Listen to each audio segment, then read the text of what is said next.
Hey guys, tonight we're diving into the twisted, bizarre, and utterly unhinged world of medieval royalty, where being born with a crown meant you could pretty much do whatever crossed your mind, no matter how deeply disturbing.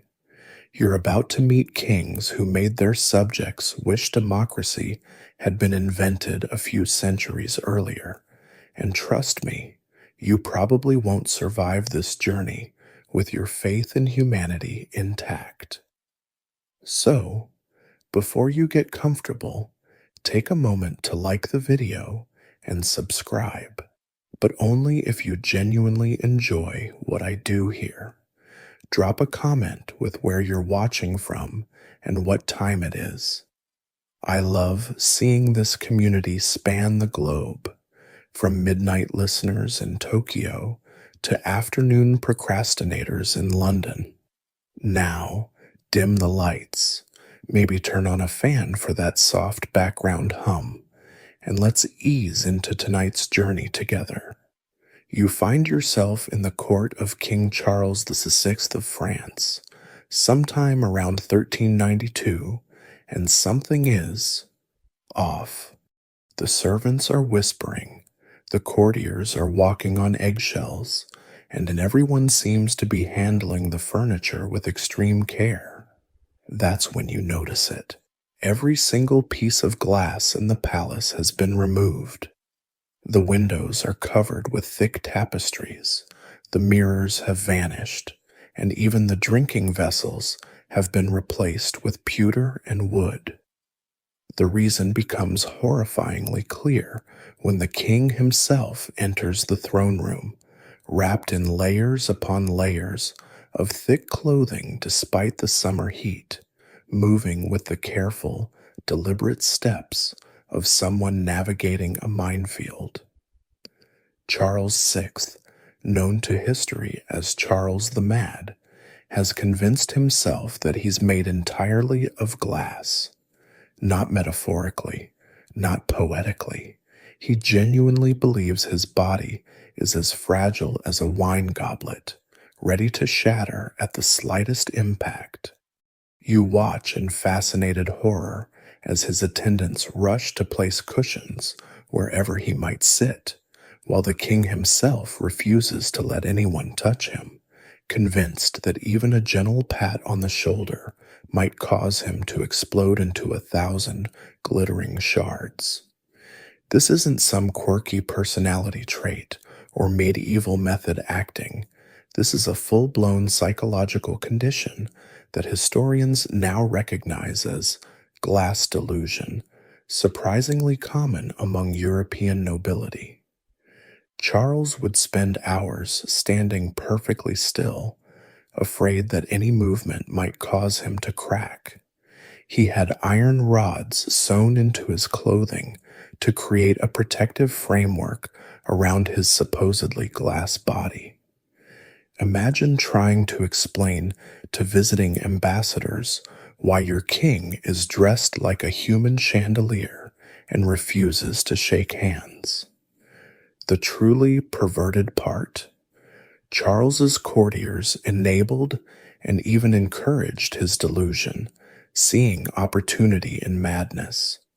While the king cowered in terror from imaginary impacts, they pillaged the royal treasury, made disastrous political decisions in his name, and turned France into their personal playground.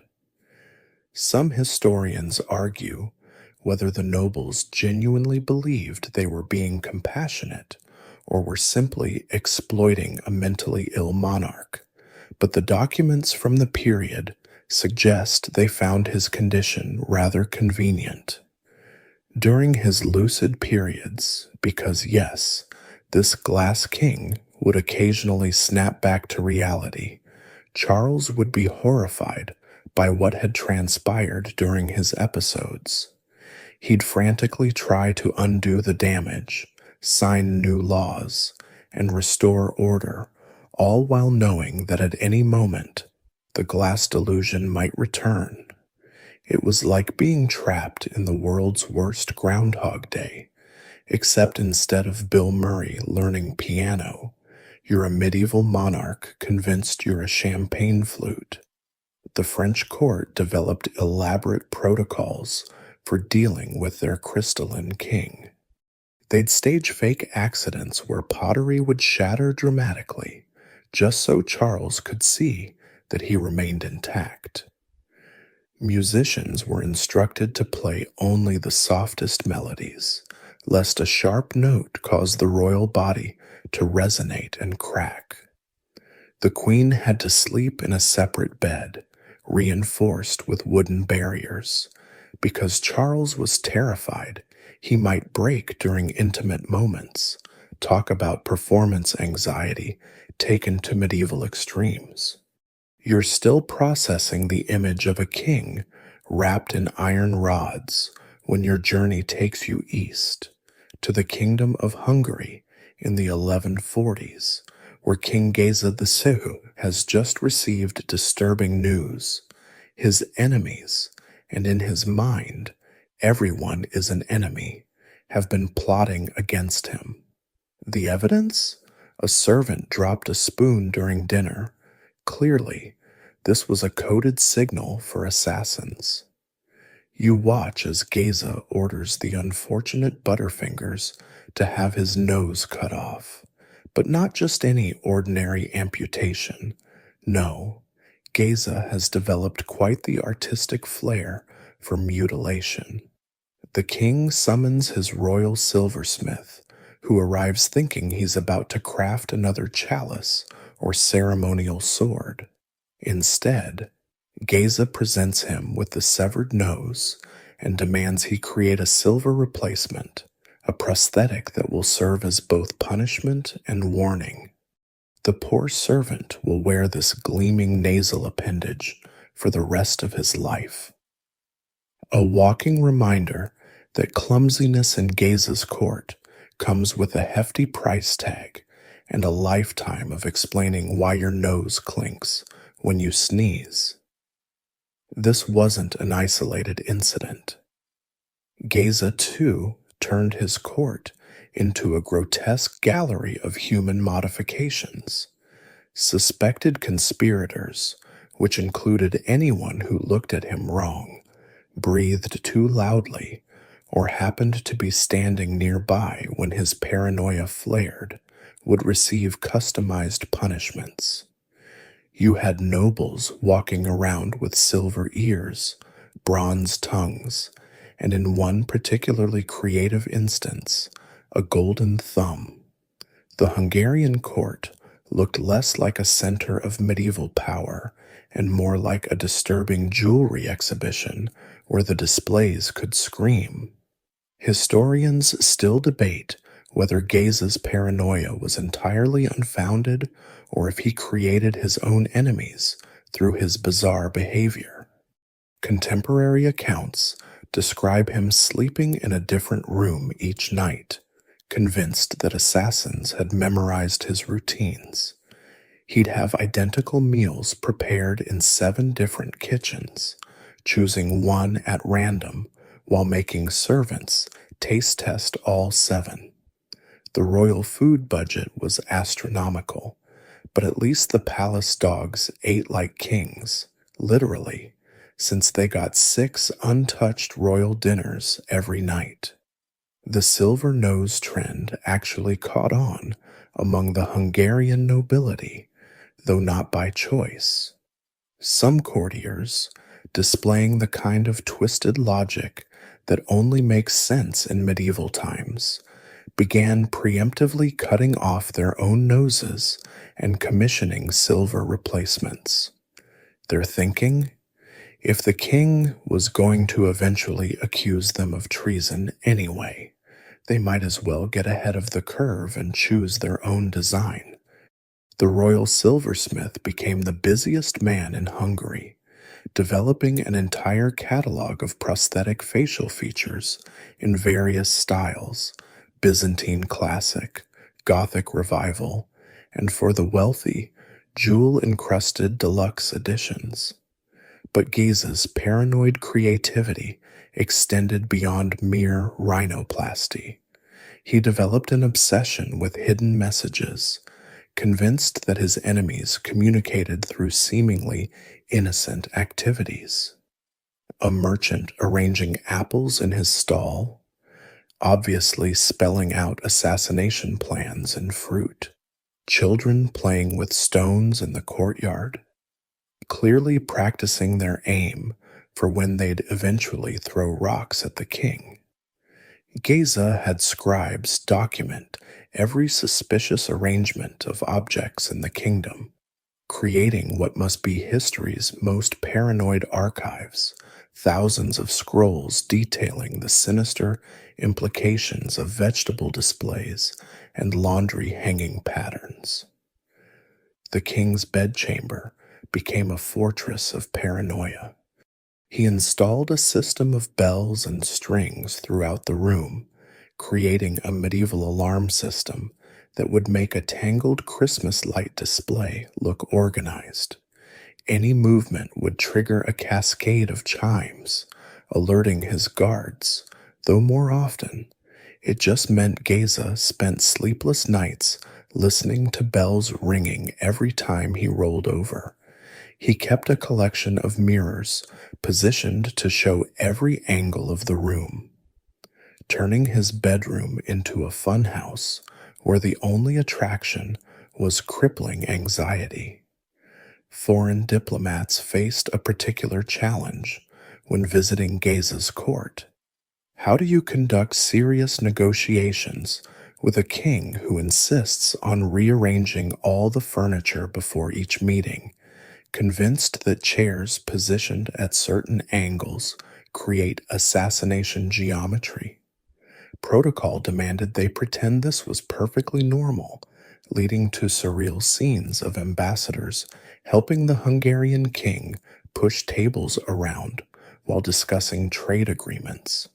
One Byzantine envoy reportedly spent 3 hours assisting Geza in finding the safest corner of the room before they could even begin discussing their alliance against the Cumans. The twisted irony is that Geza's paranoia became a self-fulfilling prophecy. His erratic behavior and violent punishments created genuine conspiracies among nobles who figured they'd rather risk assassination attempts than live under his increasingly unhinged rule. By the end of his reign, the Hungarian court was divided between those missing facial features, those plotting against the king, and those doing both, sporting silver noses while planning revolution, like the world's most easily identifiable conspirators. The paranoid halls of Hungary fade as you find yourself in medieval England, where Edward II is hosting what might be history's most controversial dinner party. The year is 1308, and you're watching the young king ignore his new bride, Isabella of France, to lavish attention on a dashingly dressed man named Piers Gaveston. But it's not just the obvious favoritism that has the nobles shifting uncomfortably in their seats. It's the fact that Gaveston is wearing the Queen's wedding gifts and, according to several shocked witnesses, some of her dresses. You notice Edward can't keep his eyes off Gaveston, who struts around the great hall in a gown that would make a peacock jealous.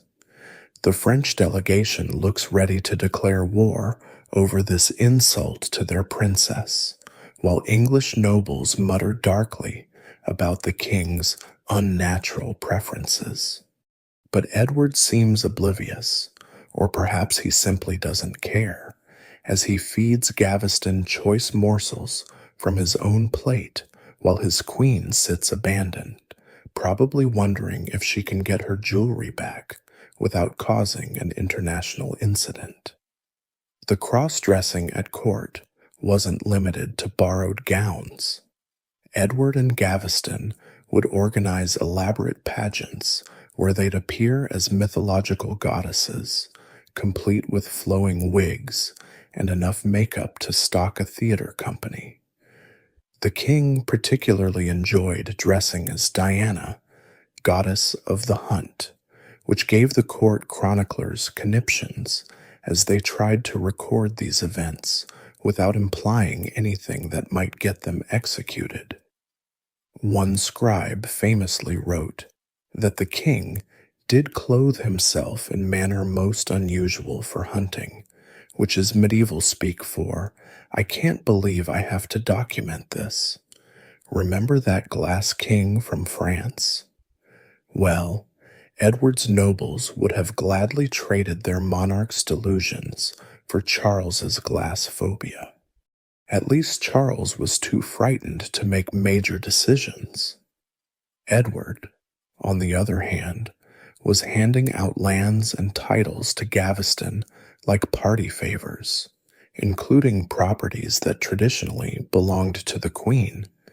Isabella found herself in the surreal position of having to ask her husband's probable lover to return her own possessions, leading to what must have been history's most awkward negotiations.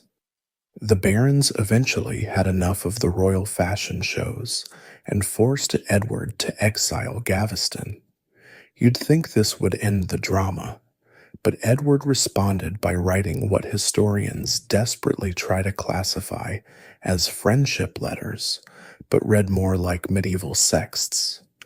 These messages, filled with pet names and promises of reunion, were intercepted and circulated among the nobility, who reacted with the same horror you'd expect from medieval lords discovering their king was addressing another man as "my sweet brother" and signing off with kissing sounds spelled out phonetically. When Gaveston inevitably returned, because Edward had all the self-control of a toddler in a candy store, he came back even more flamboyant. He organized a tournament where he appeared dressed as Venus, goddess of love, complete with a golden wig and a chariot pulled by men dressed as doves. The symbolism wasn't exactly subtle. He then proceeded to defeat several nobles in combat while still wearing the dress, adding insult to injury and giving medieval toxic masculinity a full-blown crisis. The situation reached peak medieval madness when the barons captured and executed Gaveston in 1312. Edward's reaction was to commission a tomb more elaborate than most queens received, complete with golden angels and inscriptions that contemporary accounts describe as unseemly in their affection. He would visit the tomb dressed in mourning clothes typically reserved for widows, sometimes wearing Gaveston's old robes, creating a scene that made even battle-hardened knights uncomfortable. But Edward wasn't done scandalizing England. Enter Hugh Despenser the Younger, Gaveston 2.0, but with worse fashion sense and better political instincts. This time, Edward tried to be more discreet, which in medieval king terms meant only occasionally appearing in public wearing matching outfits with his new favorite, the Queen, who had developed a sense of humor as a survival mechanism, reportedly commissioned matching gowns for herself to wear on the same occasions, turning royal events into the world's most passive-aggressive fashion shows. The end came in 1327 when Isabella, tired of being upstaged by her husband's boyfriends, invaded England with her own lover, Roger Mortimer.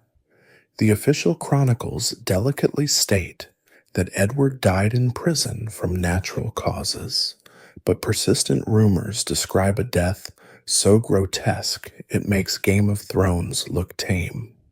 Let's just say it allegedly involved a red-hot poker and an entrance that wasn't designed for exits.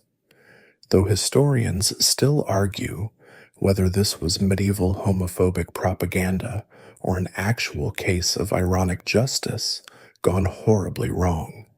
Edward's legacy became a cautionary tale whispered in royal nurseries across Europe.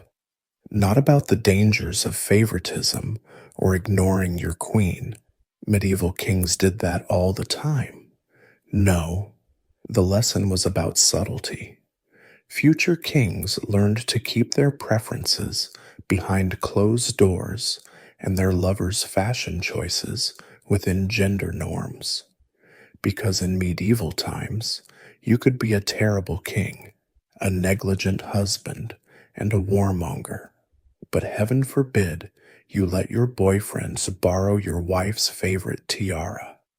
Your disorientation from Edward's explosive end barely settles before you're transported to Constantinople, where the Byzantine Empire has turned political succession into an art form that would make even the most hardened Game of Thrones fans squeamish. It's 797 AD, and you're about to witness Empress Irene deal with her son, Constantine VI, in a way that gives new meaning to tough love. The palace corridors echo with screams as red-hot bronze rods approach the emperor's face, and you realize that in Byzantium, family reunions require a different kind of preparation than matching Christmas sweaters. The Byzantine tradition of blinding wasn't just random cruelty. It was a calculated political tool wrapped in theological justification. See, Byzantine law stated that only a perfect person could rule, and apparently, having functioning eyeballs was part of that perfection. Can't be emperor if you can't see the crown they're putting on your head, or so the twisted logic went. You watch as noble families across the empire develop a peculiar greeting ritual, checking each other's eyes first, just to make sure nobody got politically ambitious during the night. Constantine VI's case was particularly perverse because Mommy Dearest didn't just stop at standard blinding. Irene ordered the procedure done so brutally that her son died from the trauma, making her the first woman to rule the Byzantine Empire in her own right. The official court records describe it as a necessary correction, which is like calling a decapitation a permanent haircut. Courtiers who witnessed the event reportedly developed sudden vision problems themselves, the psychosomatic kind that comes from watching your emperor's eyes get melted out by his own mother. But Irene was hardly innovating. The Byzantines had been perfecting the art of political blinding for centuries, developing a whole taxonomy of eye removal techniques. You had your basic hot poker method for commoners, the deluxe bronze basin treatment for nobility, and for special occasions. They'd use specially crafted golden instruments that were blessed by priests, because nothing says Christian empire like sanctified eye-gouging equipment. The palace actually employed official blinders, professionals who took pride in their work the way a sommelier appreciates wine. The truly disturbing part was how normalized this became. Byzantine nobles would preemptively blind their own relatives if they showed too much competence or ambition. Imagine family dinners where Uncle Theodoros compliments your military strategy, and suddenly everyone's eyeing the candle flames nervously. Some paranoid aristocrats even blinded their own children at birth if they were born during particularly unstable political periods, creating a generation of nobles who navigated court politics like it was the world's highest stakes game of Marco Polo. You stumble through the palace and discover the Room of Purple Light, where blinded former emperors and would-be usurpers lived out their days. It's like a retirement home designed by Dante, complete with specially trained servants who describe the world to men who once ruled it. These fallen princes developed heightened senses of hearing and smell, claiming they could detect conspiracies by the sound of footsteps or identify liars by their scent. Whether this was true or just the desperate claims of men trying to remain relevant, nobody dared test it. The Byzantine court physician's manual from this period reads like a horror novel. They had detailed instructions for different blinding techniques, the quick and messy versus the slow and precise, how to cauterize properly to prevent infection, because heaven forbid your political enemy die from sepsis before they can suffer properly, and even recommendations for post-blinding care to ensure the victim lived long enough to serve as a warning. One physician noted that adding salt to the wounds enhanced the educational value of the punishment, which is medieval doctor speak for, let's make this hurt as much as possible. Foreign ambassadors required special briefings before attending Byzantine court.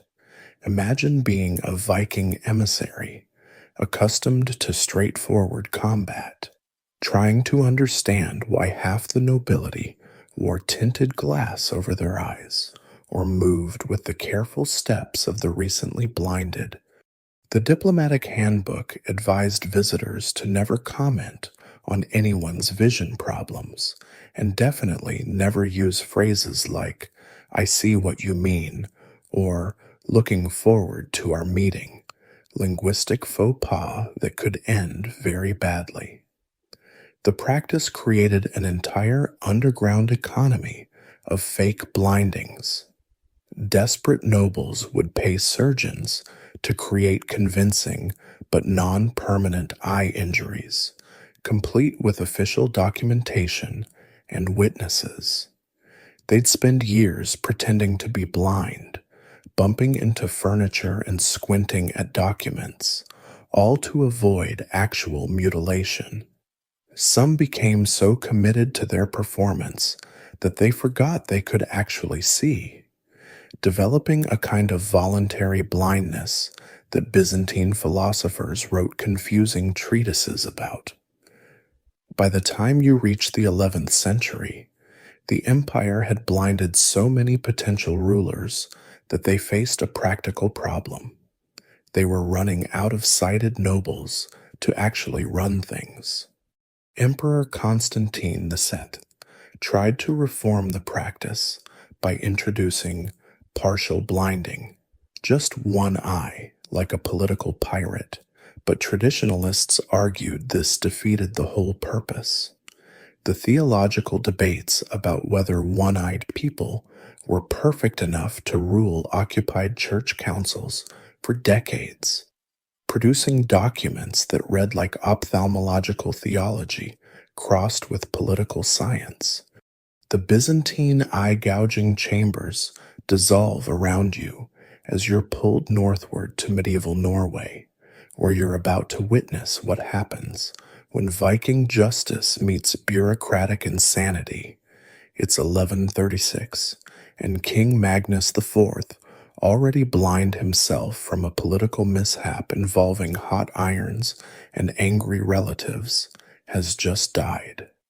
But death, you're learning, is merely a minor inconvenience when it comes to medieval legal proceedings. The Norwegian nobles have decided that being deceased is no excuse for missing your own trial. You watch in morbid fascination as they prop up Magnus's corpse in the defendant's chair, the royal body dressed in full regalia, but definitely not looking his best after several days of Nordic decomposition. The smell is indescribable. Imagine rotten fish mixed with institutional failure, but the court proceedings continue with deadly seriousness. Lawyers argue passionately to a client who's literally giving them the silent treatment, while scribes dutifully record every non response for posterity.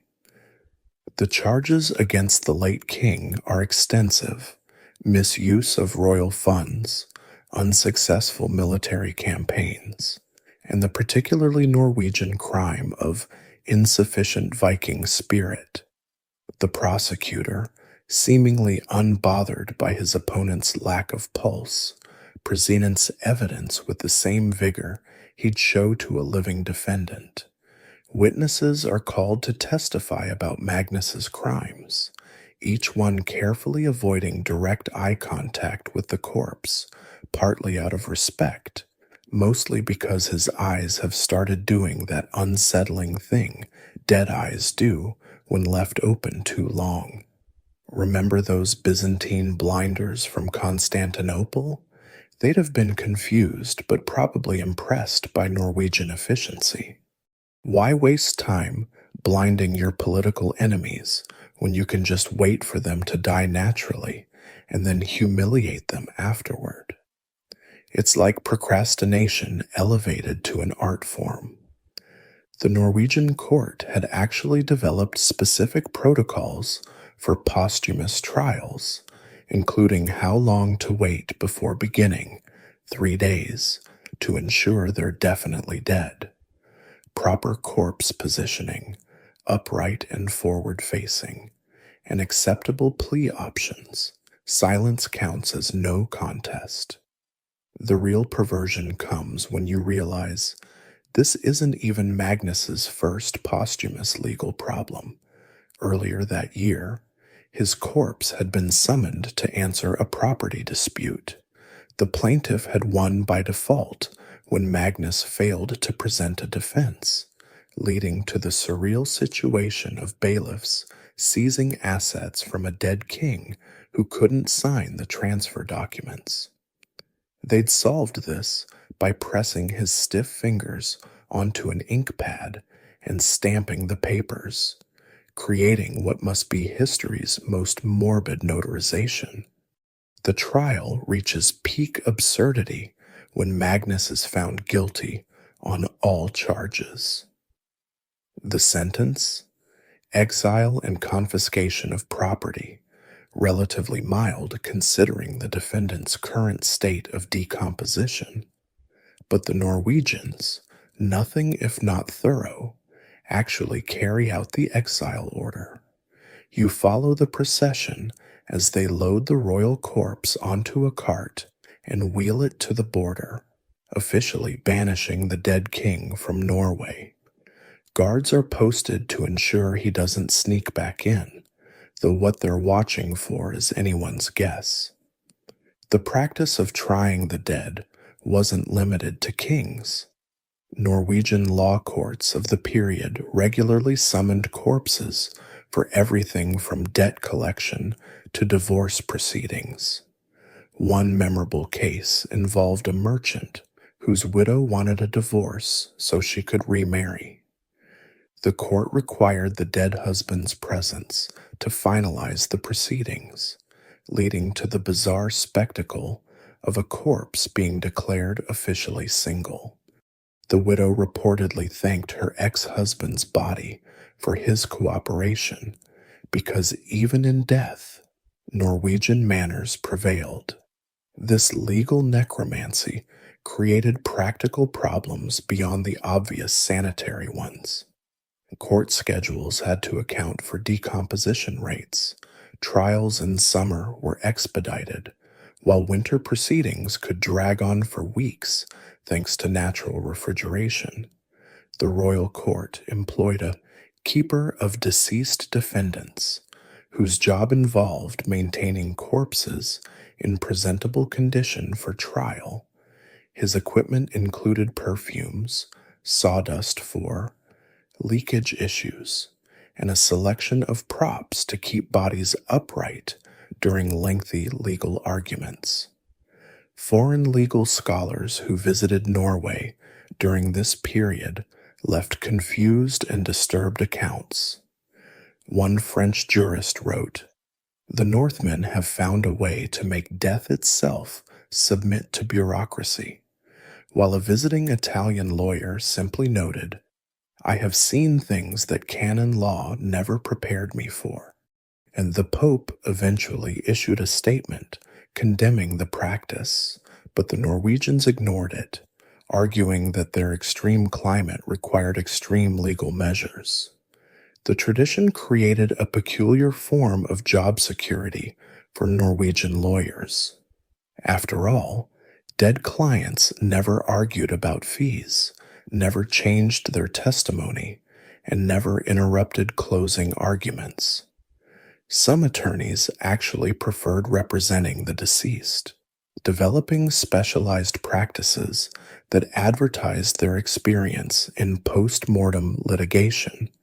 Legal documents from the period include fee structures that differentiated between breathing clients and former breathing clients, with the latter commanding premium rates due to special handling requirements.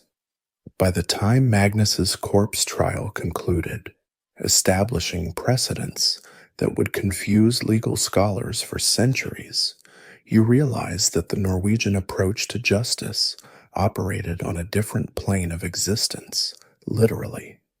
They'd created a legal system where death was just another status, like being married or bankrupt, that required proper documentation and could be litigated.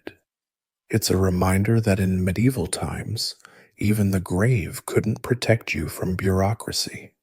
You stagger away from the Norwegian corpse courthouse, desperately needing fresh air, only to find yourself in an even more nauseating location, the royal latrines of a medieval castle. But these aren't just any latrines. You're standing in what historians delicately call the scenes of royal bathroom incidents, where medieval monarchs met their ends in ways that would make even the writers of South Park blush. The smell hits you like a physical force, a combination of centuries-old waste and the kind of fear that loosens bowels, which in this case proved ironically fatal. Your first stop is Erfurt, Germany, in 1184, where King Henry VI is hosting a royal assembly in Petersburg Castle. You watch nobles file into the Great Hall, built directly above the castle's cesspit, because medieval architects apparently never heard of zoning laws. The floor creaks ominously under the weight of so many well-fed aristocrats, and then, with a sound like thunder, the entire floor gives way. Suddenly, you're watching the cream of German nobility plummet directly into a lake of accumulated royal excrement, creating what historians call the Erfurter Latrinensturz, literally, the Erfurt latrine disaster. The scene that follows defies description, though contemporary chroniclers certainly tried. 60 nobles drowned in what must be history's worst pool party, while survivors emerged looking like extras from a horror film. Except the special effects were all too real. King Henry, through pure luck, was seated in a stone alcove that didn't collapse, leaving him to watch his entire court disappear into a sea of sewage. He reportedly never held another large gathering, developing what modern psychologists would definitely diagnose as PTSD, post-toilet stress disorder. But the Erfurt incident was just the beginning of your bathroom horror tour. You're whisked to Prague, where King Wenceslaus III is enjoying what he assumes is a private moment on the royal privy. Medieval toilet design, you realize, was less about comfort and more about creating perfect assassination opportunities. The typical royal latrine was a stone seat with a hole dropping straight down to a pit or moat, leaving royal bottoms exposed to any enterprising assassin willing to hide in the muck below. Wenceslaus learns this the hard way when an assassin's spear finds its mark from below, giving new meaning to the phrase, caught with your pants down. The Czech court's reaction reveals the twisted priorities of medieval royalty. Their main concern wasn't improving bathroom security, it was maintaining royal dignity in death. They actually debated whether to announce the true cause of death or invent something more noble. The official record states he died suddenly while attending to private matters, which is medieval speak for, let's never speak of this again. But everyone knew, and suddenly every noble in Europe developed shy bladder syndrome. You next find yourself in Scotland, where King Edmund Ironside is about to discover why that nickname won't save him from bathroom-based betrayal. The year is 1016, and Edmund has just settled onto his private latrine, probably contemplating whatever kings think about during such moments: tax policy, Viking raids, whether inventing toilet paper might be a good idea. A hidden assassin strikes from below, and Edmund becomes another casualty of medieval bathroom vulnerability. The real perversion? His son commissioned a detailed tapestry of the death scene, which hung in the royal hall for decades, ensuring dinner guests never forgot to check their seats. These royal bathroom deaths created an entire industry of latrine security. Castles began employing grooms of the stool, not just to assist with royal bathroom needs, but to literally check for assassins before each royal movement. These brave souls would lower torches into cesspits, poke around with long sticks, and sometimes send down condemned criminals as human mind detectors. It was considered a position of great trust and questionable life expectancy. The paranoia reached absurd heights when several monarchs commissioned portable thrones, essentially armored toilet seats they could transport between castles. These contraptions, made of iron and featuring protective skirts that reached the ground, turned every royal bathroom break into a military operation. One German prince had a throne with spring-loaded blades that would deploy if anyone approached from below, turning his toilet into a medieval Venus flytrap. But perhaps the most perverted aspect of medieval royal bathroom culture was the public nature of it all. Kings often held court while on their thrones, the toilet kind, because it demonstrated power and vulnerability simultaneously. Imagine being an ambassador trying to negotiate a treaty while your royal host is actively using the facilities. The French court actually developed elaborate etiquette around these toilet audiences, including which direction to face, away, always away, and acceptable topics of discussion, nothing involving food or swimming. The architectural records from various castles show increasingly desperate attempts to make royal bathrooms assassination-proof. Some featured false toilets that dropped would-be assassins into spike pits. Others had multiple decoy latrines, forcing potential killers to guess which one the king would use. One particularly paranoid monarch in Hungary had 7 identical bathrooms built, using a different one each day of the week according to a schedule known only to him, until he forgot his own system and nearly fell through a trapped decoy. The stench of medieval latrines fades as you're transported to the Spanish court of the late 1600s, where you encounter a sight that makes those bathroom deaths seem merciful by comparison. King Charles II of Spain sits on his throne. Though sits might be generous, he's more accurately propped up like a ventriloquist's dummy that's seen better days. His jaw hangs open perpetually, drool cascading down his chin in a constant stream that servants discreetly try to catch with silk handkerchiefs. This is the product of centuries of Habsburg inbreeding, a living argument against keeping royalty in the family. Charles's family tree looks less like a tree and more like a family wreath, circular, twisted, and decorated with the genetic equivalent of broken ornaments.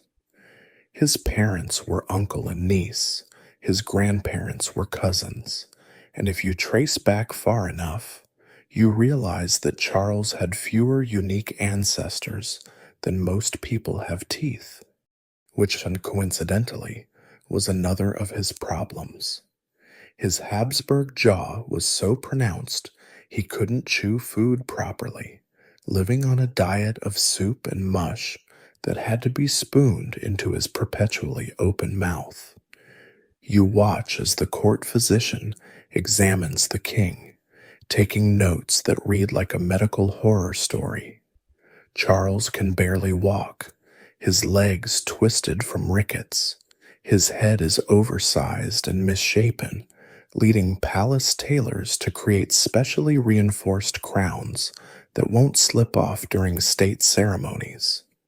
He's epileptic, partially deaf, and his body produces so much drool that they've actually assigned a servant whose sole job is royal saliva management, a position that probably didn't make it into the recruitment posters.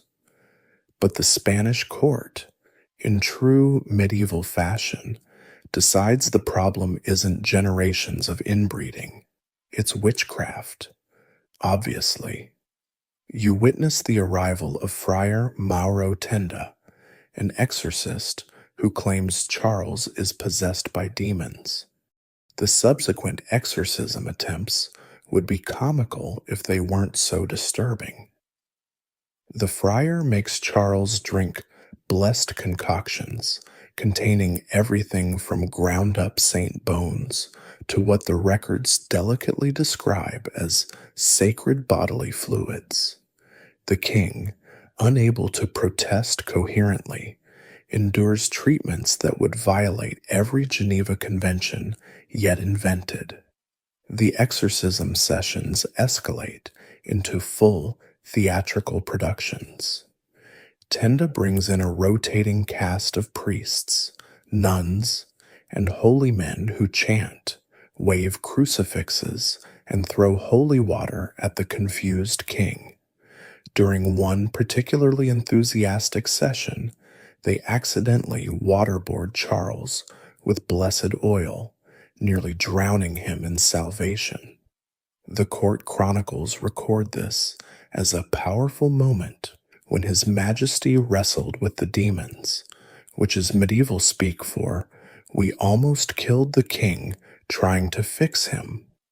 Remember Magnus's corpse trial from Norway? At least he was already dead. Charles endures these treatments while technically alive, though visiting ambassadors often have to check for a pulse to be sure. One French diplomat writes home, describing dinner with Charles. The king attempted to eat soup. Most of it returned from whence it came, though by which route was a matter of some debate among the courtiers.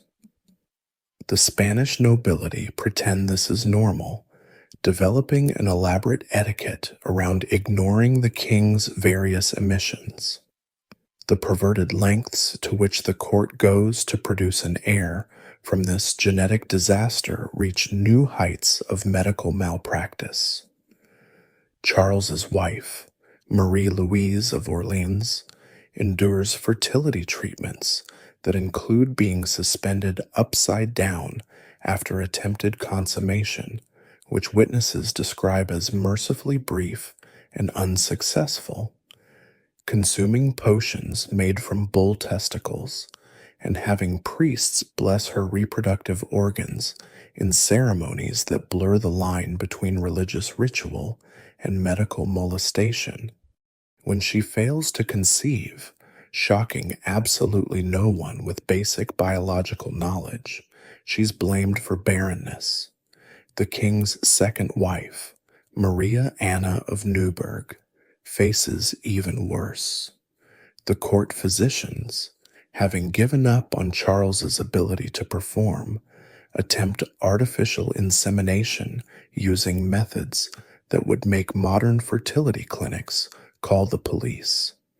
They construct elaborate mechanical devices designed to assist royal conception, including a spring-loaded apparatus that the palace inventory lists as the royal air facilitator. The queen reportedly preferred the exorcisms. Charles's autopsy report reads like science fiction. His body contained a single shrunken testicle. His brain was the size of a walnut. His heart was the dimension of a peppercorn, and his blood was described as thin and watery, like the humor of a melancholic frog. The physician performing the autopsy noted, with stunning understatement, that His Majesty's constitution was not conducive to longevity, which is like saying the Titanic experienced minor flooding. The Spanish succession crisis that followed Charles's death in 1700 triggered a European war, because apparently the continent decided that fighting over who got to inherit this genetic catastrophe was worth thousands of lives. The Habsburgs had literally inbred themselves out of existence, creating a king so biologically compromised that his death was less a tragedy and more a mercy, both for Charles and for anyone who had to watch him attempt to rule. It remains history's most extreme example of keeping it all in the family going horribly, horribly wrong. You barely recover from the genetic horror show of Charles II when you're thrust into the great hall of the French palace at Fontainebleau, where King Louis XIV is demonstrating why they call him the Sun King, though after watching him eat, you think Black Hole King might be more accurate. The year is 1680, and you're about to witness a royal banquet that makes modern competitive eating contests look like polite tea parties. The table groans under the weight of food that could feed a small village for a month, but it's all for one monumentally hungry monarch. Louis attacks his meal with the dedication of a man who treats eating as a competitive sport. You count as he demolishes 4 different soups, an entire pheasant, a partridge, 2 slices of ham thick as encyclopedias, mutton with garlic, a plate of pastries, fruit, and hard-boiled eggs, and that's just the first course. His jaw works like a medieval mill, grinding through food with mechanical efficiency, while courtiers watch in horrified fascination, secretly timing how long he can go without breathing between bites. The king's sister-in-law, Princess Palatine, documents these gastronomic atrocities in letters that read like dispatches from a war zone. She describes Louis consuming 40 oysters for breakfast and having teeth so rotten from sugar that his breath could fell a horse at 20 paces. But here's where it gets properly perverted. The entire court has to pretend this is magnificent. They applaud his appetite, compose poems about his powerful digestion, and compete to provide him with ever more elaborate dishes, enabling what modern medicine would recognize as a severe eating disorder with a side of royal privilege. but Louis is practically dieting compared to his predecessors. Flash back to King Philip I, who ate himself into such a state that he couldn't mount a horse without a specially constructed crane.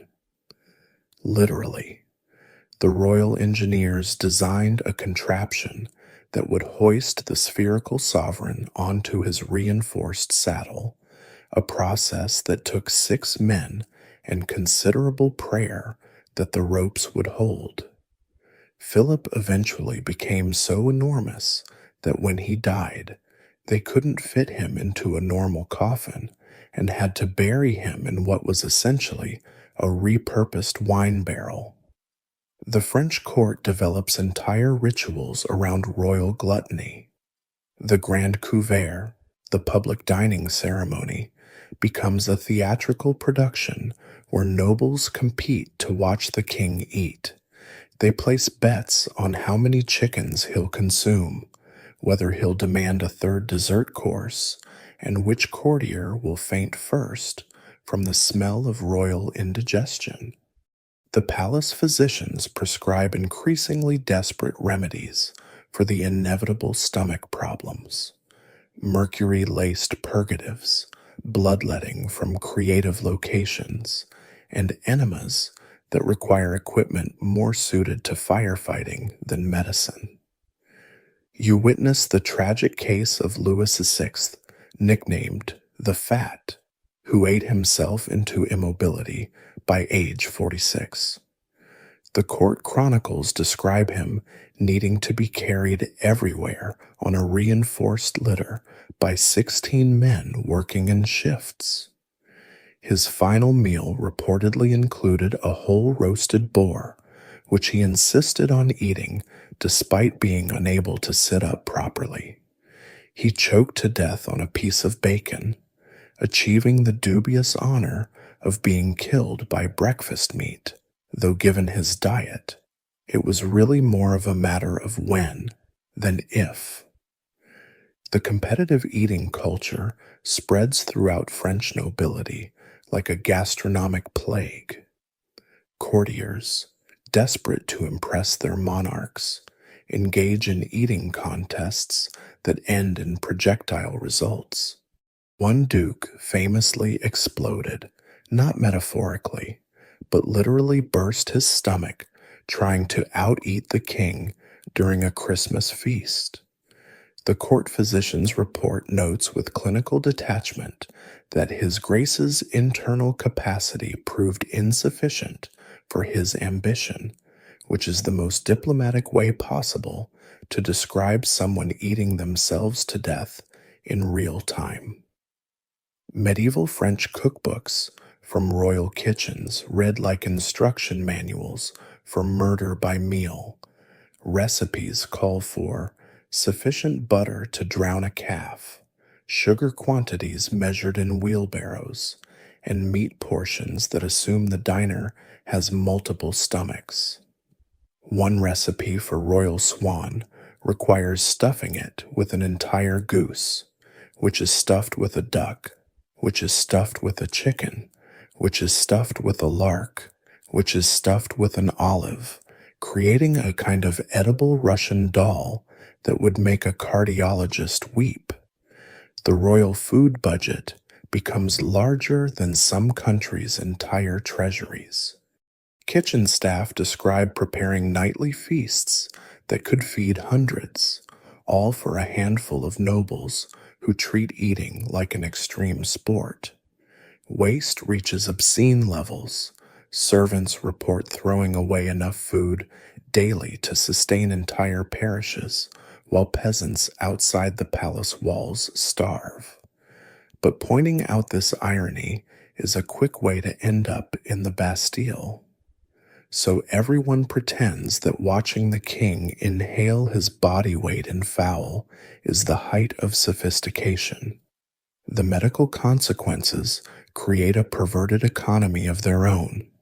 Physicians who can keep gluttonous royals alive, despite their best efforts to eat themselves to death, become wealthy beyond imagination. They develop specialized furniture for the morbidly obese nobility, chairs with built-in chamber pots because walking to the bathroom becomes impossible, beds reinforced with iron girders, and clothing with hidden panels that can expand after particularly ambitious meals. The palace carpenter's workshop looks less like a furniture store and more like an engineering firm specializing in load-bearing structures. Your stomach still churning from the French feeding frenzies, you find yourself in medieval Vienna, standing in the bedchamber of Holy Roman Emperor Frederick III.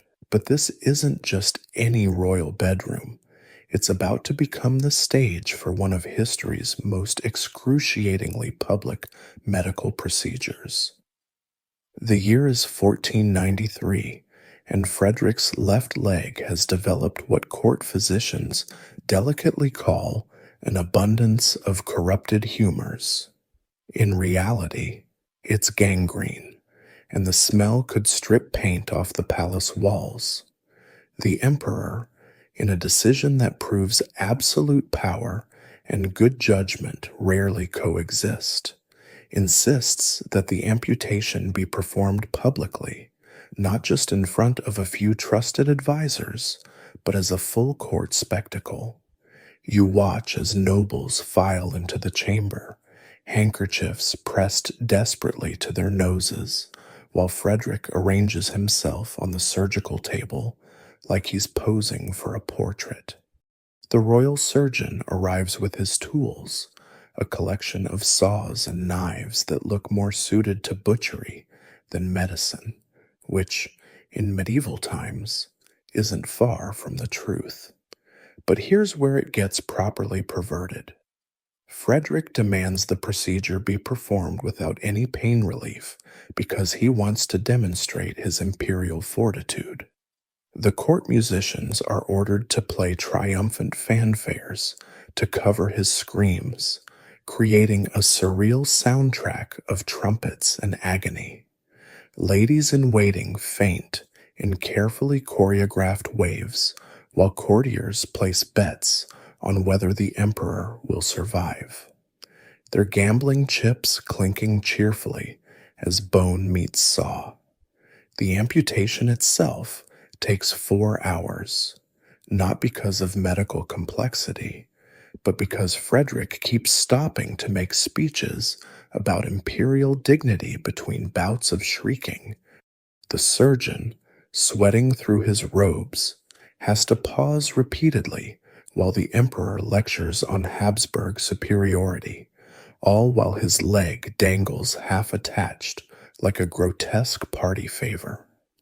One witness writes that His Majesty's composure was magnificent, if one ignores the weeping, cursing, and occasional loss of consciousness. But Frederick's genital disasters pale compared to his predecessor, Henry IV, whose intimate medical emergencies became the worst-kept secret in medieval Europe. Henry developed what chroniclers describe as a most unfortunate growth upon his manly apparatus, a genital tumor that grew to such proportions it required its own specially designed codpiece. Palace tailors had to create increasingly elaborate constructions to accommodate the imperial growth, leading to a fashion trend where nobles wore oversized codpieces in solidarity, though hopefully without the medical justification. The real perversion comes with Henry's insistence on conducting state business despite his condition. Picture foreign ambassadors trying to maintain diplomatic composure while the emperor adjusts what looks like a decorated watermelon attached to his groin. One Italian envoy's report describes negotiations where His Imperial Majesty's attention seemed divided between matters of state and matters of state hanging between his legs. The Ottoman ambassador used to court intrigue, but not this particular variety, reportedly asked if the growth was some sort of Christian religious artifact. You witness the medical consultations that follow, where physicians from across Europe gather to examine the imperial genitals like they're studying a sacred relic. They prescribe treatments ranging from the useless to the actively harmful. Mercury ointments that burn like acid, leeches applied to locations that make even medieval doctors squeamish, and prayer sessions where priests bless the tumor while trying not to look directly at it. One Bavarian doctor suggests amputation, but quickly retracts when reminded that removing imperial genitals might be considered treason. The situation reaches peak absurdity when Henry commissions a portrait to commemorate his condition, not out of medical interest, but because he's convinced his spectacular tumor is a sign of divine favor, God marking him as specially chosen, just in an unfortunate location.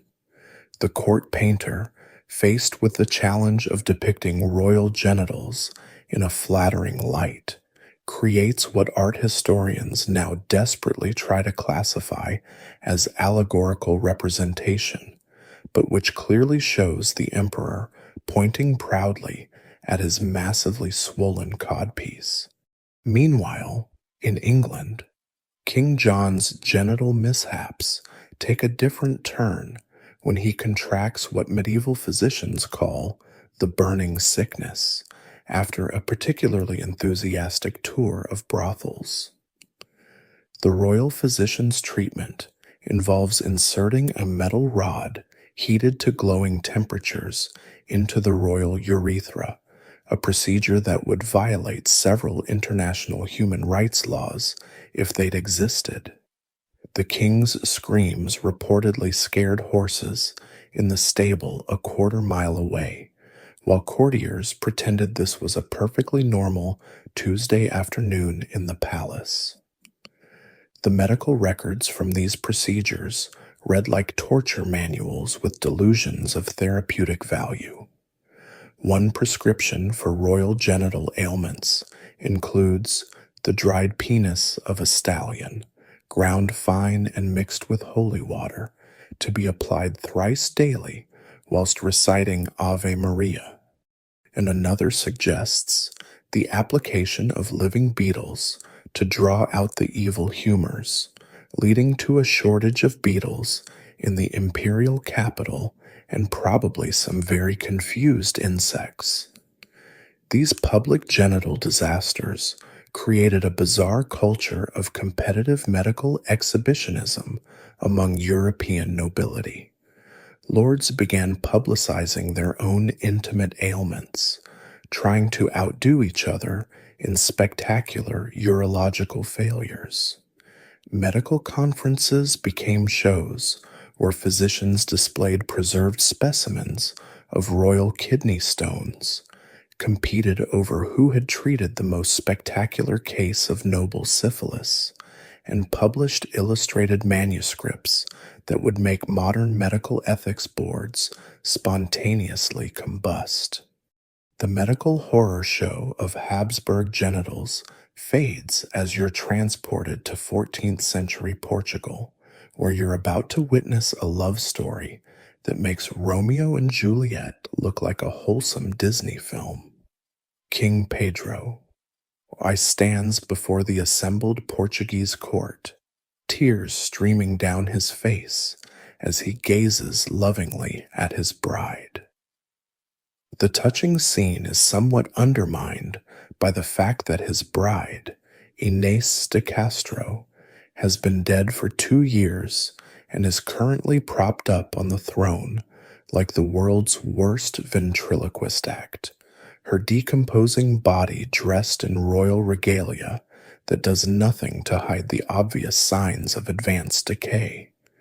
Pedro commands his nobles to approach and kiss the hand of their new queen. You watch as duke after duke, count after count, approaches the corpse bride with barely concealed horror, pressing their lips to flesh that's gone beyond pale, to colors that don't exist in living nature. The smell, a combination of embalming spices failing to mask putrefaction, makes even battle-hardened warriors gag. But Pedro stands there beaming like a proud newlywed, occasionally adjusting Inez's crown when it slips on her considerably reduced skull. The backstory makes this necrophilic nightmare even more disturbing. Inez had been Pedro's mistress, murdered on the orders of his father, who disapproved of the match. When Pedro became king, his first act wasn't tax reform or military planning. It was having Inez exhumed so he could finally make an honest dead woman of her. The wedding ceremony, conducted by a bishop who probably reconsidered his career choices that day, included exchanging rings. Hers had to be tied on with ribbon due to finger shrinkage, and vows, somewhat one-sided. But Pedro's posthumous passion project doesn't stop at marriage.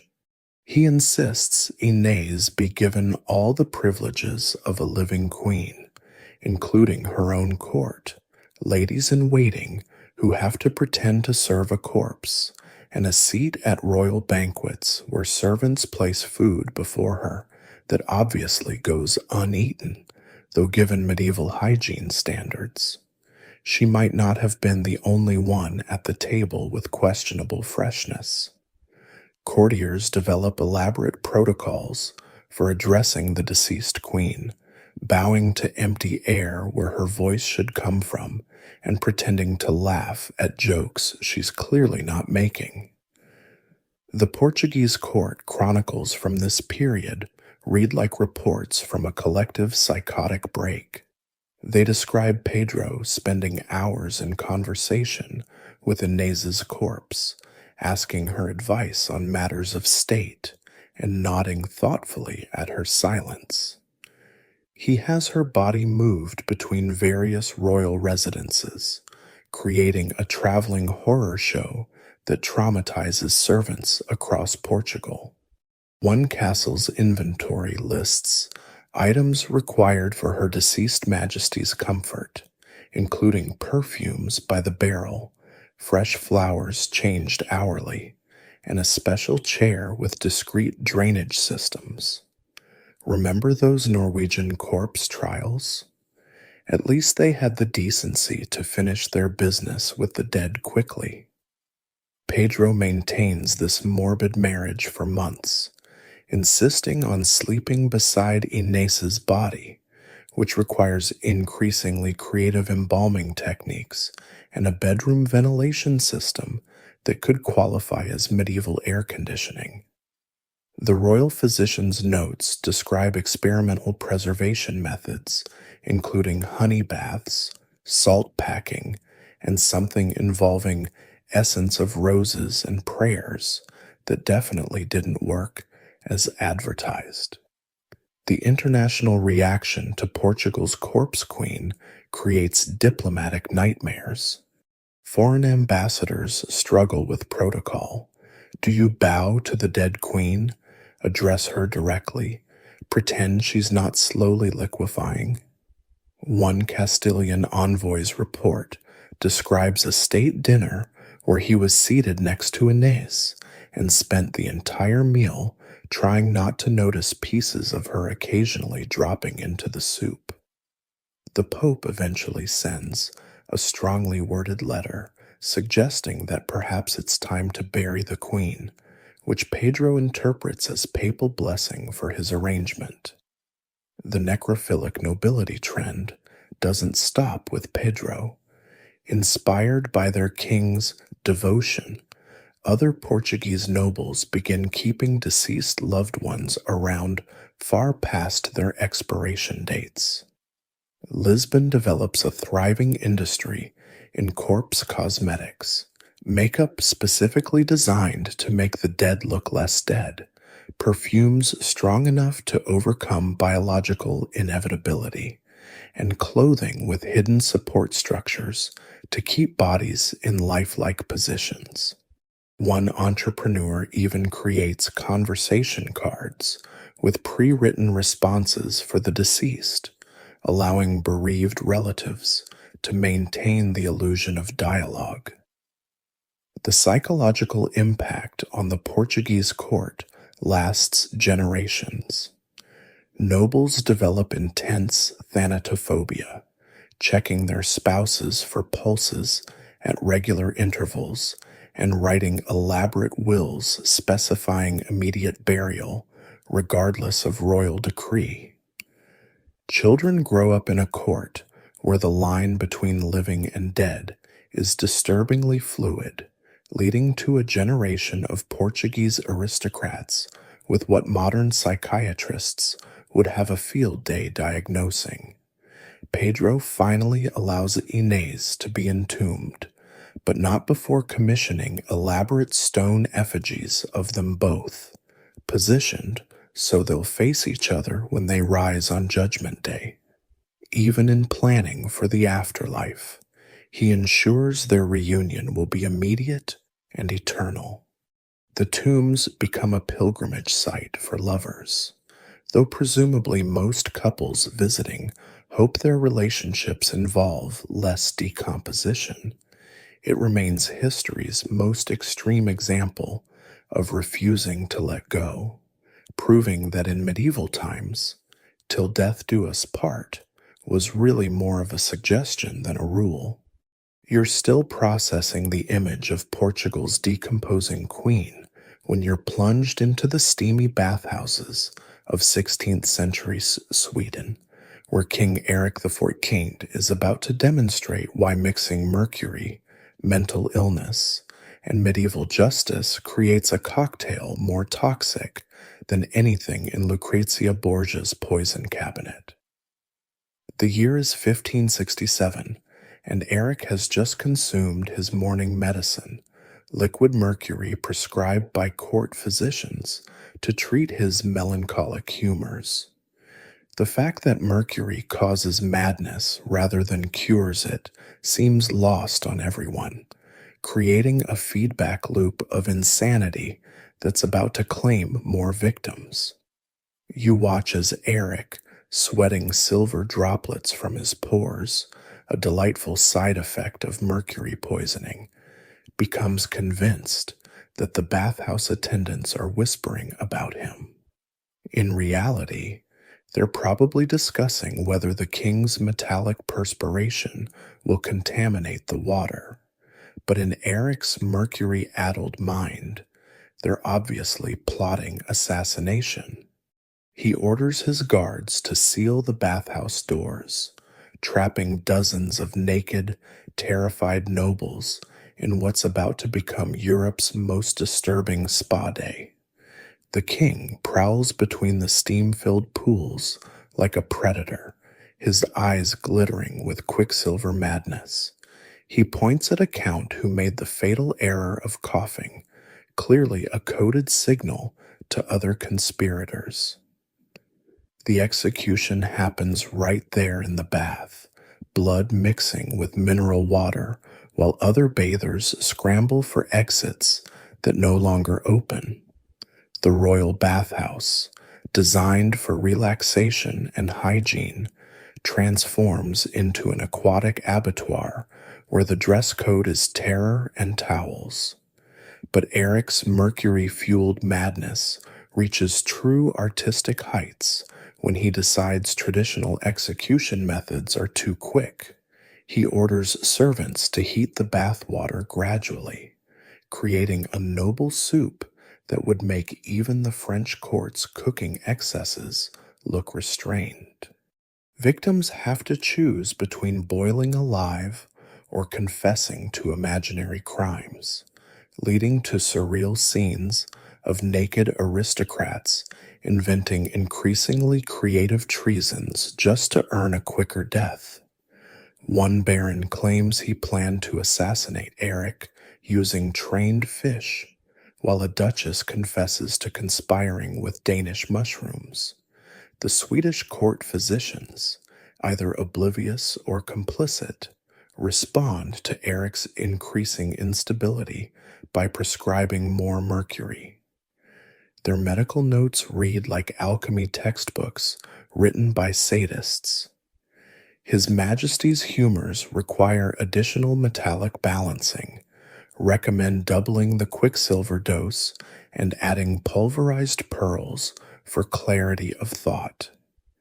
The king's body becomes a walking chemistry experiment, his hair falling out in clumps, while his remaining teeth turn black and loose, cosmetic changes that only fuel his paranoia about poisoning plots.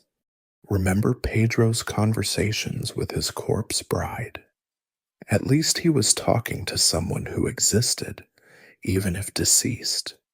Eric begins conducting trials of invisible enemies, setting up elaborate court proceedings where he prosecutes empty chairs for treason.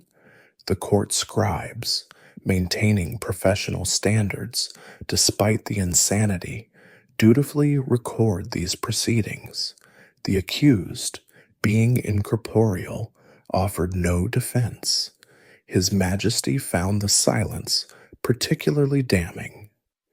Swedish legal precedent now includes several cases of Rex Vi, nobody, with nobody consistently losing. The bathhouse massacres become a recurring theme in Eric's reign.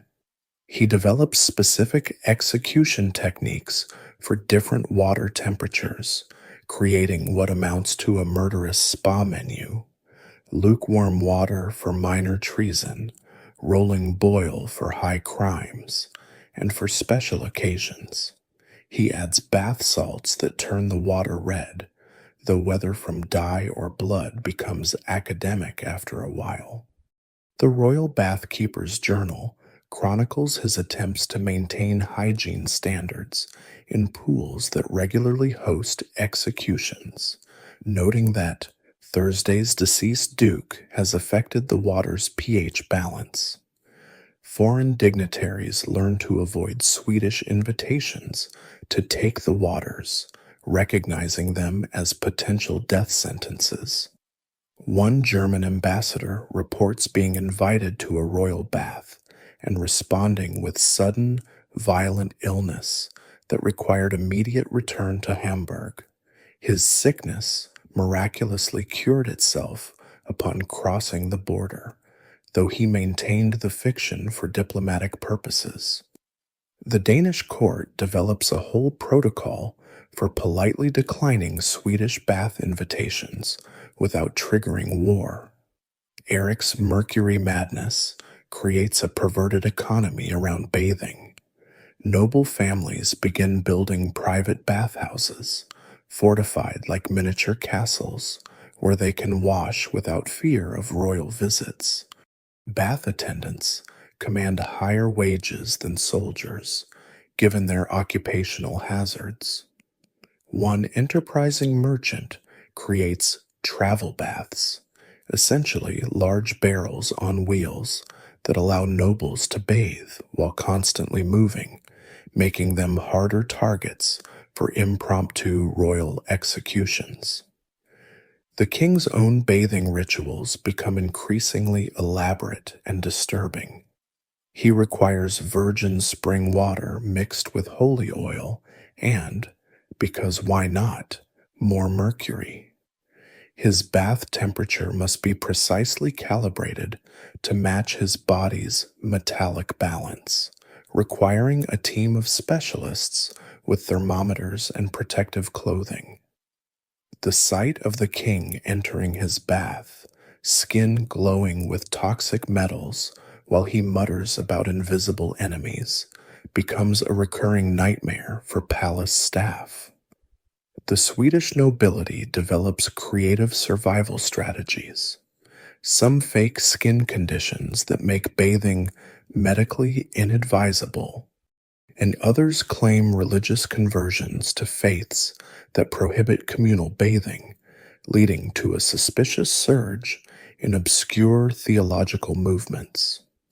One clever countess establishes a ladies' bathing society with strict rules against male visitors, banking on even mercury-mad Eric respecting gender segregation. It works until he decides to disguise himself as a washerwoman, leading to an incident the court records describe only as regrettable and requiring extensive renovation of the East Wing. The mercury-tainted waters of Sweden evaporate as you materialize in Renaissance Italy, where the Borgia family is about to demonstrate that when it comes to dinner parties, it's not about what you serve, but who survives dessert. You're in the Papal Palace, where Pope Alexander VI, born Rodrigo Borgia, presides over a banquet that makes the Last Supper look like a trust-building exercise. The year is 1497, and tonight's menu features regional delicacies, fine wine, and enough poison to depopulate a small principality. You watch Cesare Borgia, the Pope's son and history's most overachieving sociopath, discreetly dust a cardinal's wine goblet with a powder that definitely isn't Parmesan. The cardinal, blissfully unaware he's about to become a cautionary tale about accepting dinner invitations from murderous families, raises his glass in a toast to papal health. The irony is thick enough to spread on bread, which, incidentally, you probably shouldn't eat either. The Borgias didn't believe in limiting their chemistry experiments to beverages.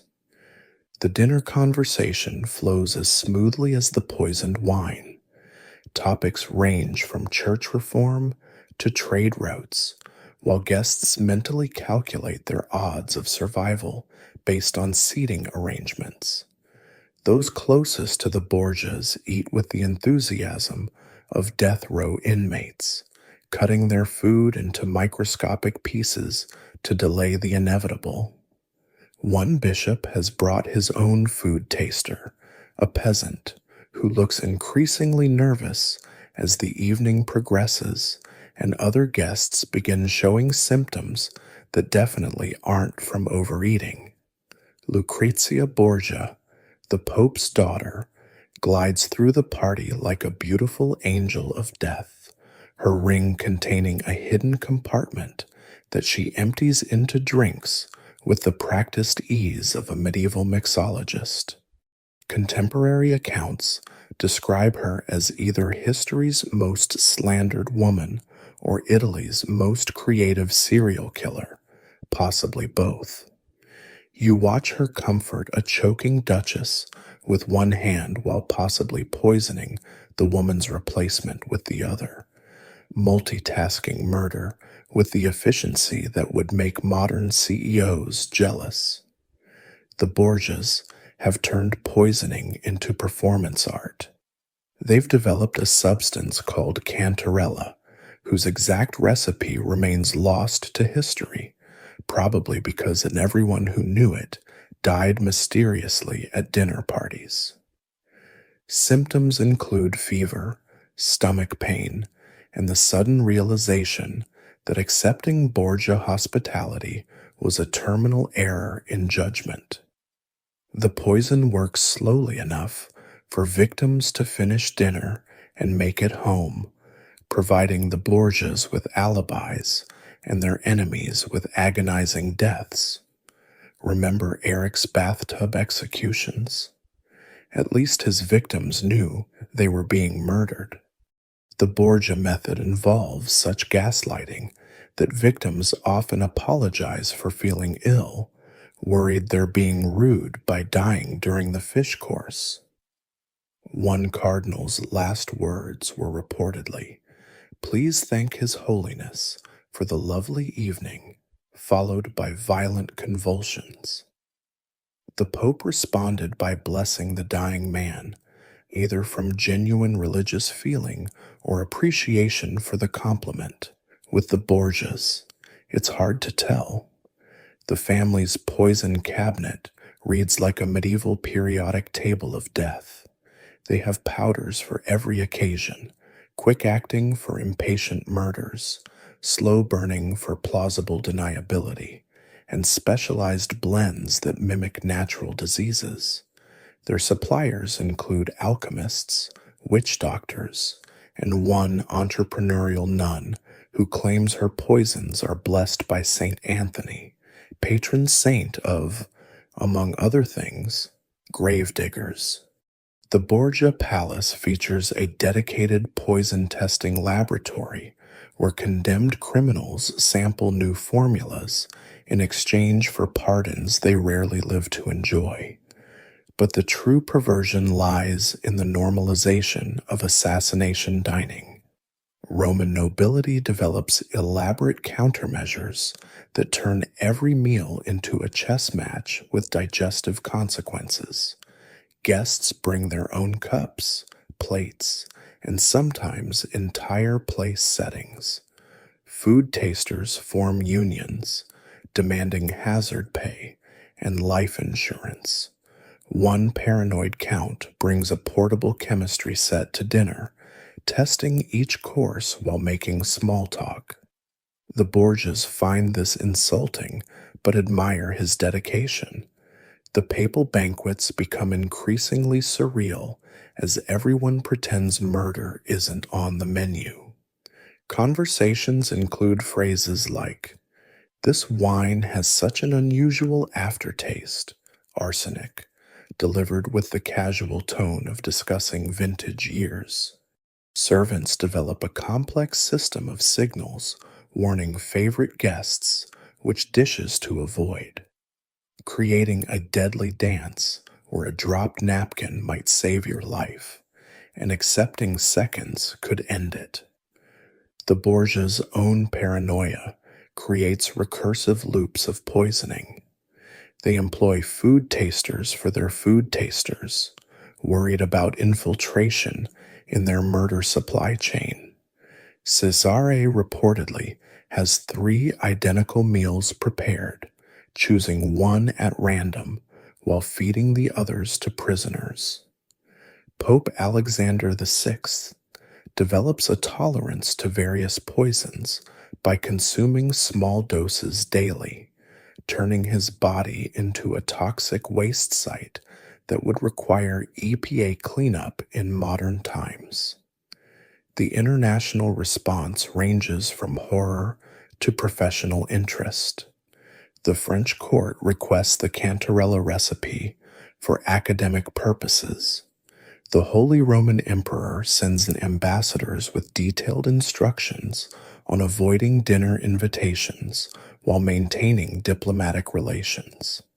The Venetians, ever practical, establish a betting pool on which cardinal will die next, with the odds updated after each papal banquet. Even the Ottoman Sultan, no stranger to creative executions, sends a letter suggesting the Borgias might be overdoing it.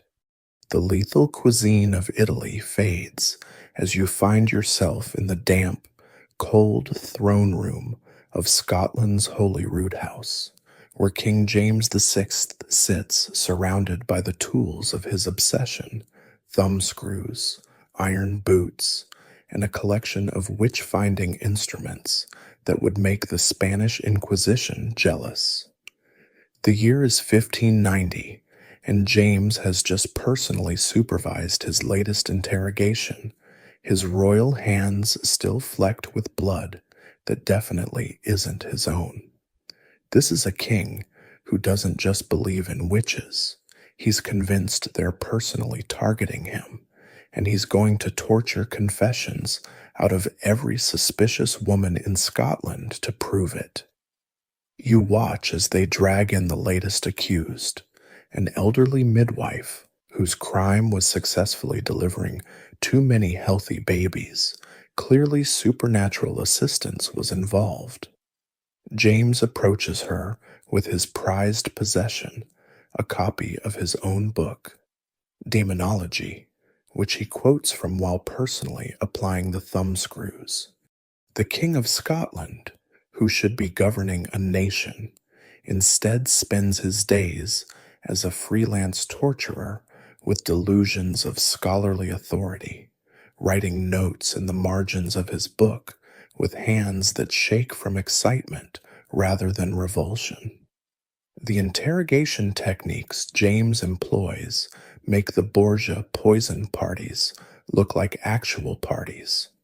He's particularly fond of swimming witches, throwing bound women into water to see if they float, witch, or sink, innocent but drowned. He's refined this process with scientific precision, calculating optimal rope lengths and weight distributions. One of his innovations involves partial drowning followed by revival, allowing for multiple tests on the same subject.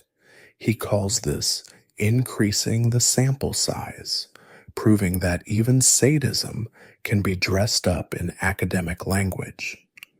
But James's real perversion lies in his intimate involvement with the torture. Unlike other monarchs who delegate their dirty work, James insists on personal participation. He sits inches from victims' faces during interrogations, studying their expressions with the intensity of a disturbed artist. His notes describe in loving detail the exact moment when resistance breaks. The subject's left eye twitched thrice before confession, significant. He develops theories about witch physiology based on how quickly different women break under torture, creating a grotesque taxonomy of human suffering. The North Berwick witch trials become James's personal passion project. He's convinced a coven attempted to sink his ship using weather magic, because obviously bad weather in the North Sea must be supernatural. The trial transcripts read like fever dreams, transcribed by lawyers. One woman confesses to meeting the devil in a church where he made her kiss his buttocks, which apparently had a face. Another admits to collecting toad venom for Satan while he played the bagpipes. The fact that these confessions come after days of sleep deprivation and creative torture doesn't bother James. He's too busy taking notes on satanic musical preferences. Remember those Byzantine blinding procedures? At least they had political logic. James's witch hunts operate on circular reasoning that would make a philosophy professor weep. Women are tortured until they confess to being witches. Their confessions prove witches exist, which justifies torturing more women for co-confessions.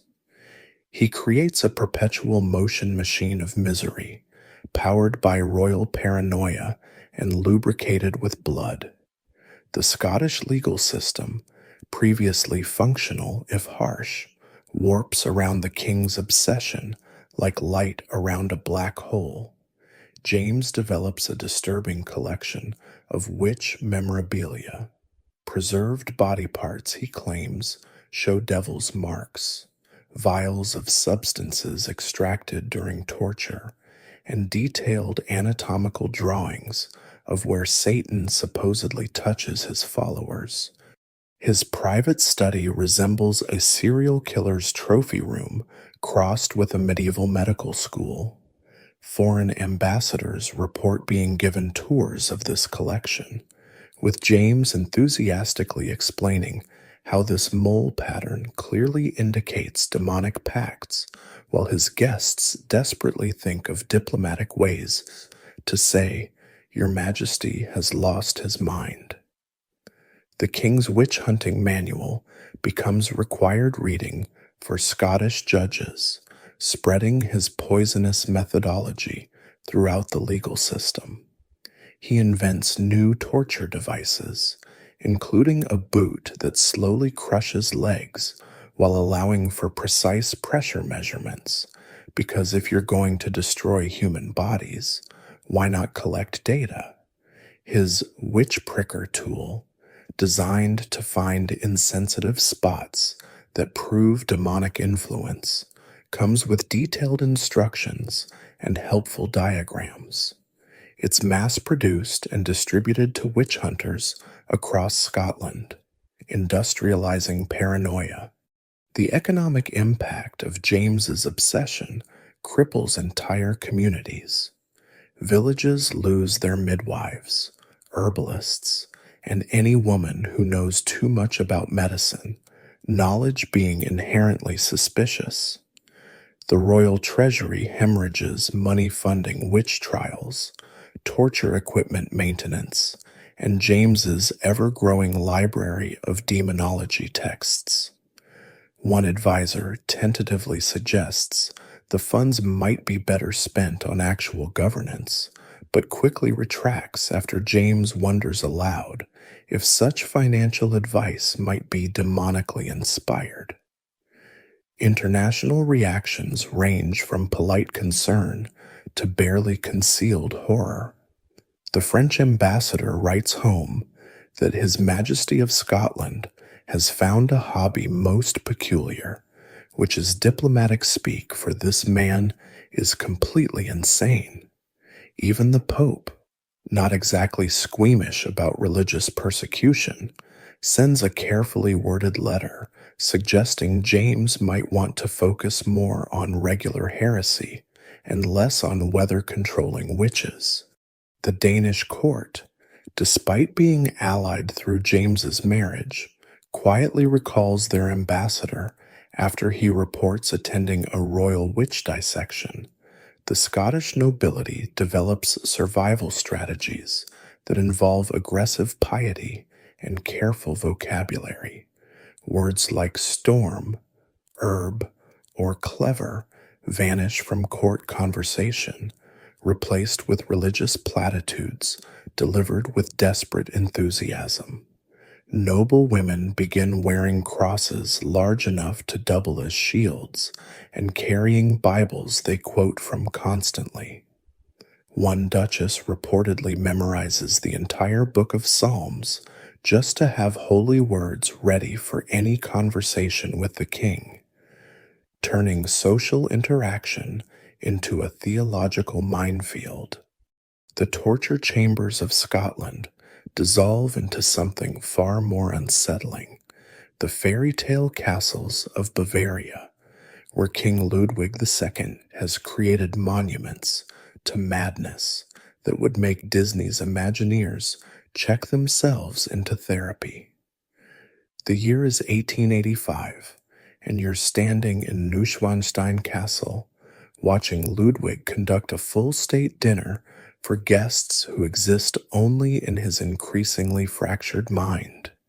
The king, dressed as Lohengrin, complete with swan-themed crown, raises elaborate toasts to empty chairs while very real servants pretend this is perfectly normal, pouring wine for invisible courtiers and clearing plates that were never touched by non-existent guests.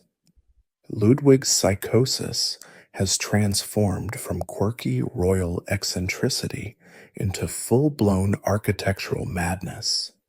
He doesn't just build castles, he constructs entire alternate realities in stone and gold. Neuschwanstein alone has cost more than Bavaria's entire education budget for a decade, and it's just one of 3 massive projects draining the royal treasury.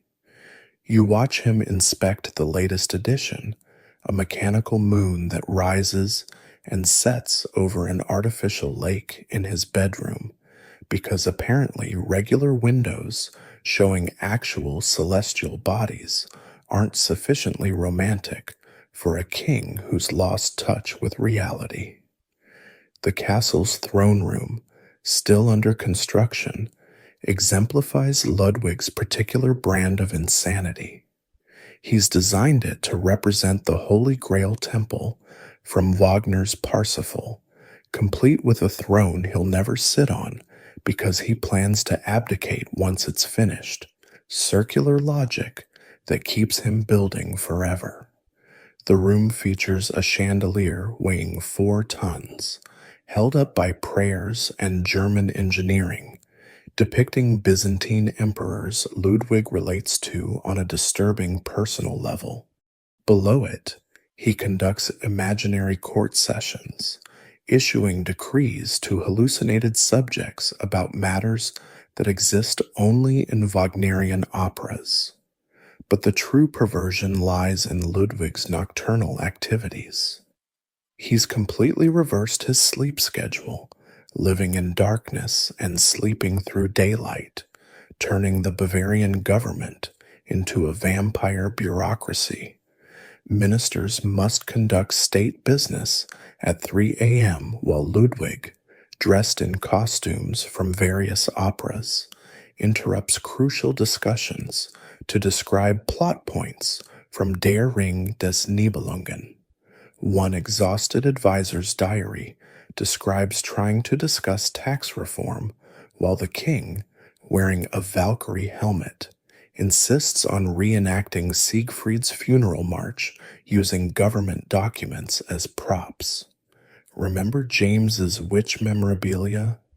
Ludwig collects something worse: elaborate tableaus of Wagner scenes staffed by life-sized mannequins he treats as real people. He holds conversations with a mechanical Tristan, confides state secrets to a papier-mâché Isolde, and once reportedly tried to knight a wooden Parsifal. The castle staff must maintain these figures, changing their costumes seasonally and moving them to different rooms according to the king's bizarre schedule, creating a puppet show where the only audience member is also the increasingly unhinged director. Ludwig's relationship with his castles transcends normal architectural appreciation into something psychiatrists would write entire careers about. He doesn't just live in them, he makes love to them, writing poetry to Neuschwanstein's towers and composing songs for Linderhof's fountains. Servants report finding him caressing walls while whispering endearments, or lying spread eagle on mosaic floors, claiming to feel the building's heartbeat. One particularly disturbing incident involves Ludwig attempting to marry a particularly ornate doorway, complete with a ceremony where he exchanged rings with a brass doorknob. The king's eating habits match his architectural excess.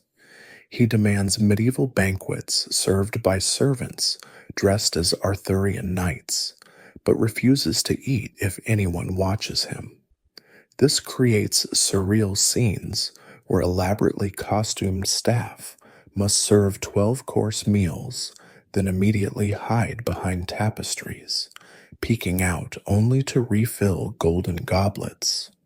Ludwig eats while reading stage directions from Wagner operas aloud, occasionally throwing food at imaginary dramatic moments.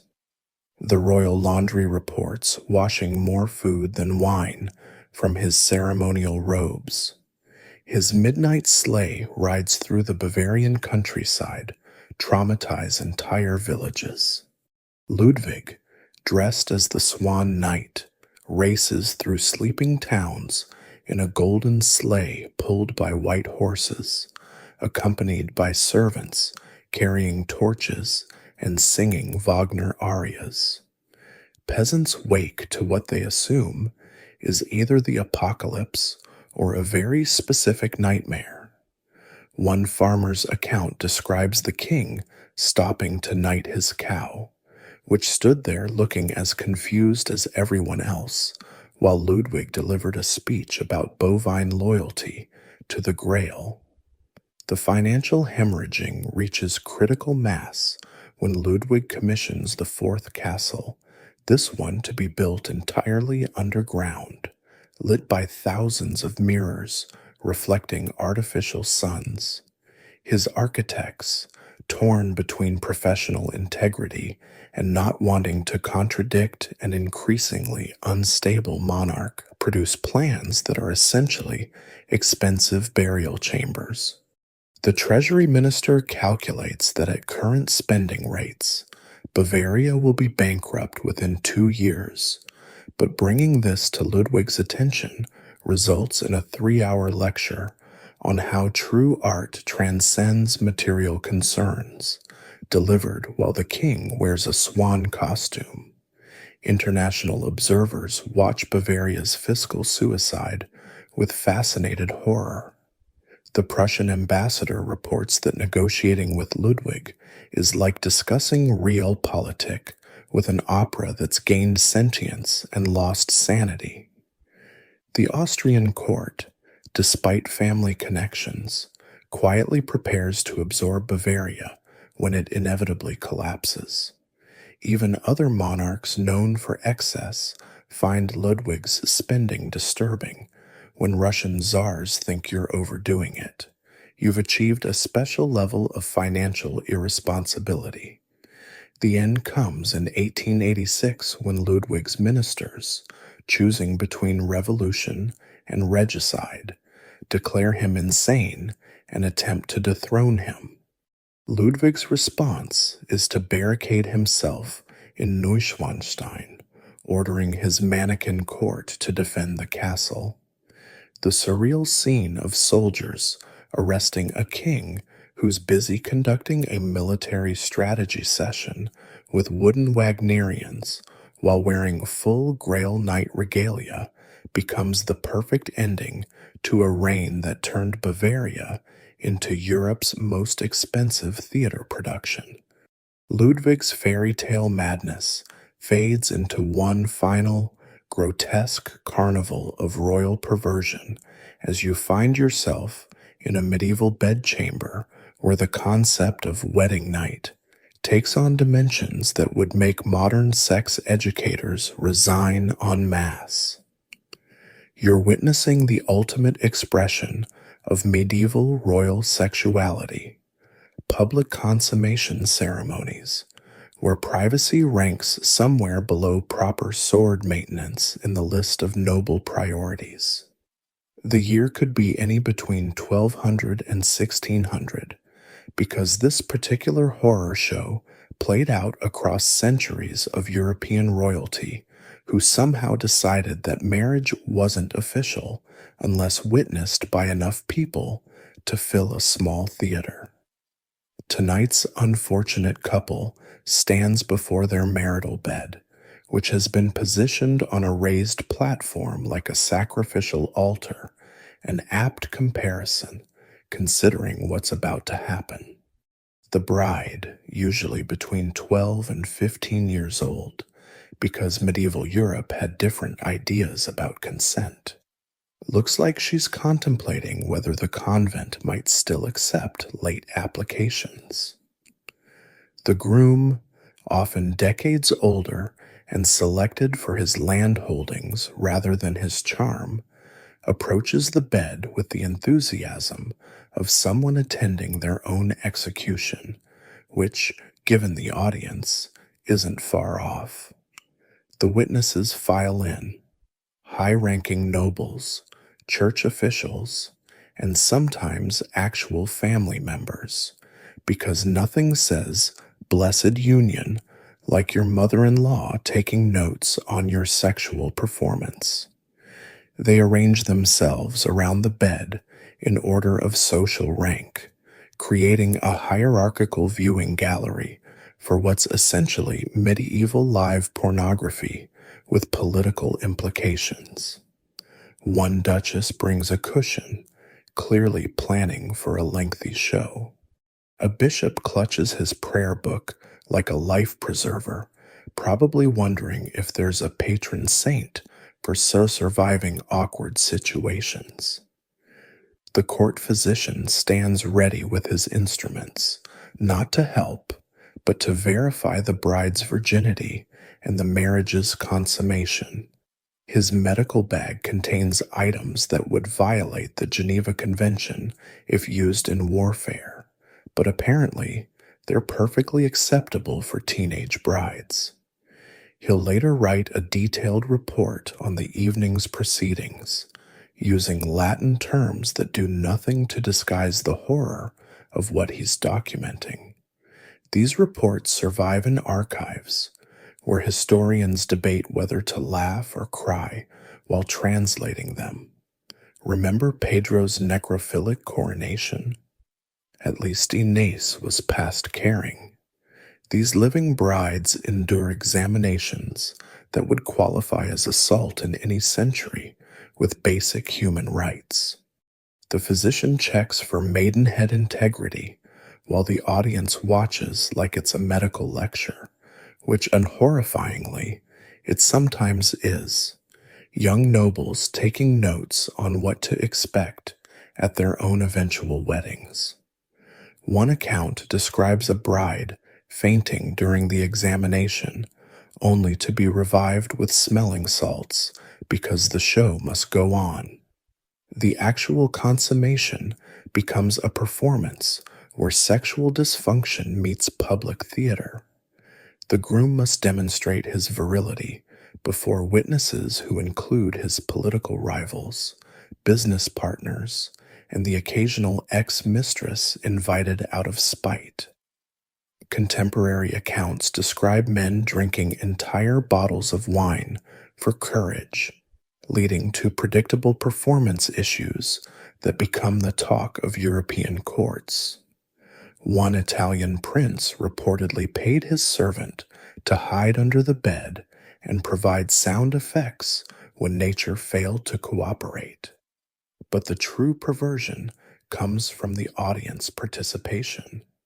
Witnesses don't just watch, they provide commentary, advice, and sometimes physical assistance. Mothers-in-law shout instructions like demented sexual coaches. Courtiers place bets on duration and vigor. One French account describes witnesses singing encouraging songs, turning the bedroom into a disturbing medieval karaoke session. The Bishop of Winchester's records mention blessing the couple during the act itself, raising questions about exactly where he was standing and why. The ceremonial bed sheets, stained with virgin blood or chicken blood for clever brides who planned ahead, become political documents displayed like national flags. Courts parade these linens through castle halls, while nobles applaud the evidence of consummation. One particularly disturbed German tradition involved cutting the bloodied sheets into small pieces and distributing them as wedding favors, the medieval equivalent of Jordan almonds, but infinitely more traumatizing.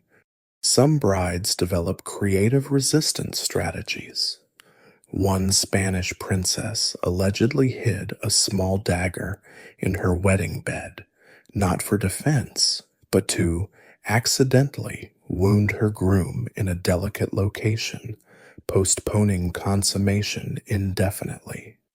An English duchess famously vomited on her audience, claiming wedding feast poisoning, but timing it with suspicious precision.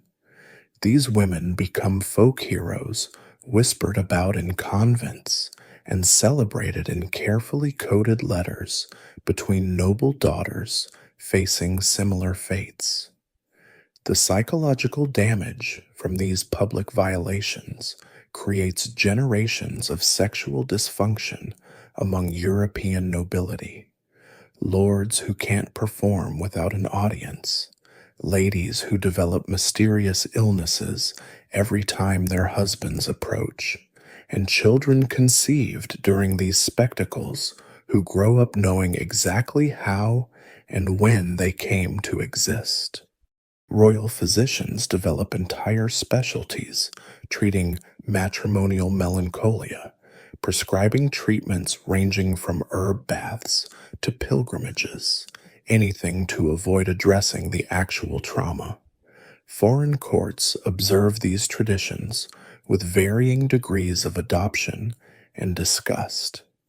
The Ottoman Sultan, no stranger to sexual excess, reportedly called European consummation ceremonies barbaric, which is saying something. Chinese ambassadors describe the practice in reports that require extensive footnotes explaining that, yes, this really happened, and no, the translator isn't embellishing. Even Viking descendants, hardly prudish themselves, find the public nature of royal European sexuality disturbingly performative. The tradition finally begins dying out as Renaissance thinking slowly penetrates royal bedrooms, though some courts cling to witnessed consummation well into the 1700s. The last recorded public royal consummation in Western Europe occurs in 1714, ending centuries of institutionalized sexual trauma with typically royal excess. The groom reportedly paid the witnesses to leave after 5 minutes. Revolutionary thinking that should have occurred 5 centuries earlier. As you drift away from these chamber horrors, exhausted by your journey through medieval royal perversion, you carry with you the knowledge that power, throughout history, has corrupted in ways that make simple political corruption seem quaint. From glass kings to corpse brides, from poisoned dinners to public degradation. Medieval royalty turned mental illness, cruelty, and perversion into art forms that thankfully died with their dynasties. Sweet dreams are what you need now as you leave behind these royal nightmares. Let your mind settle on the comfortable ordinariness of your modern life, where kings are mostly ceremonial, mental health care exists, and wedding nights remain blissfully private. The medieval world fades like a fever dream, leaving only the gentle reminder that sometimes democracy isn't just about representation, it's about preventing anyone from having enough power to normalize their worst impulses. Close your eyes and drift into sleep unmarred by quicksilver poisoning or witch-hunting kings.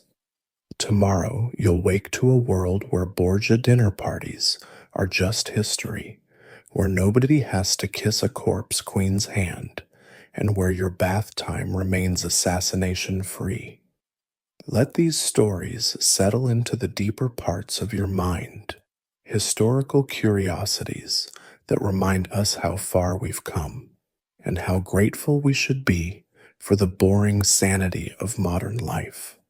Rest now, knowing that whatever tomorrow brings, it probably won't involve public trials of your deceased relatives or architectural monuments to operatic madness.